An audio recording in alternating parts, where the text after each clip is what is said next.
Starting our top stories today, the Hermantown City Council met last night where they unanimously approved the rezoning of 220 acres for the site of a potential data center. Now, the meeting lasted over 4 hours and saw around 75 people speak during public comment, including residents from Hermantown and the surrounding area.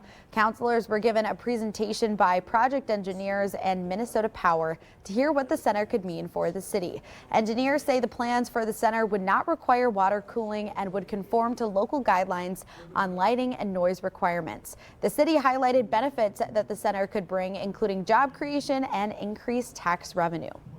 Permanent jobs, at least 40 full-time jobs with wages well above the county average would be created on this site in Hermantown.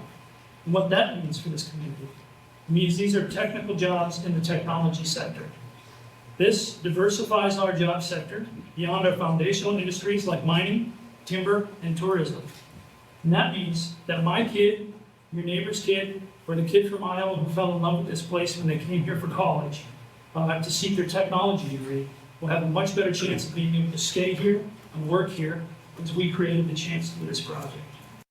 But not everyone supports the center. Several citizens spoke against the project, citing the potential environmental impacts and the lack of transparency about the project. I would just please urge you to vote no on the rezone for tonight. This does not mean that we cannot have economic development, but it does mean that you are seeking consent from your constituents, and I think you can see that the community is not behind that decision tonight. While I understand the economic promise of such a project may bring, I believe the current environmental review, the AUAR, is not comprehensive enough to ensure the protection of our community's natural resources, especially those within the Lake Superior watershed.